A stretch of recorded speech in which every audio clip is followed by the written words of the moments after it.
नजरिया जाए कजरेरी आखिरे ओट लाली हावे जैसे कौला के पाखिरे पाके हैं आमा के फोकला गुदार संग महावेरे जहुरिया ए मोर संगी मजा है दोषदार संग महावेरे जहुरिया अटकन मटकन दही चटाकन लौहा लाटा बन में काटा चूहुर चूहुर पानी आवे सावन म करेला फूटे चल चल बोई गंगा जाबो गंगा ले गोदावरी पाका पाका बेल खाबो बेल के डारा टूट गे बिहई गोरी छूट गे रे बेल के डारा टूट गे बिहई गोरी छूट गे रे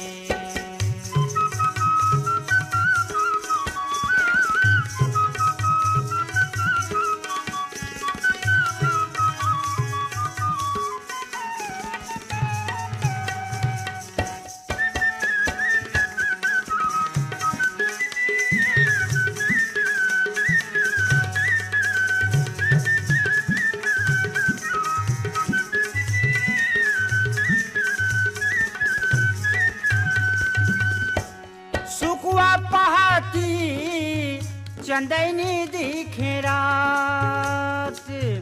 जब ले देखे खावा तोला लागे है बानी बात अंग अंग ले चूहे मौहारे रसदार तोर तिरछी नजरिया ए मोर संगी लागे बरछी कटार तोर तिरछी नजरिया अटकन मटकन दही चटाकन लौहा लाटा बन में काटा चूहुर चूहुर पानी आवे सावन मा करेला फूटे चल चल गोई गंगा जाबो गंगा ले गोदावरी पाका पाका बेल खाबो बेल के डारा टूट गे बिहई गोरी छूट गे रे बेल के डारा टूट गे बिहई गोरी छूट गे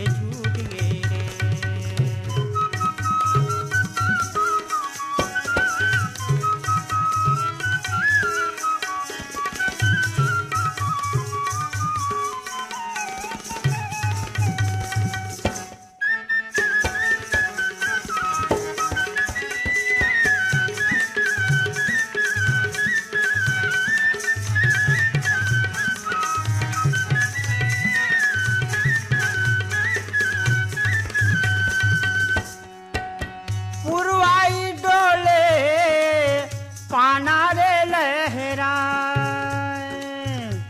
मन मोहनी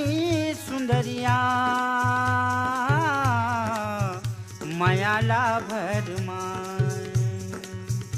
का चाहे बोईर कच लोइहा है जाम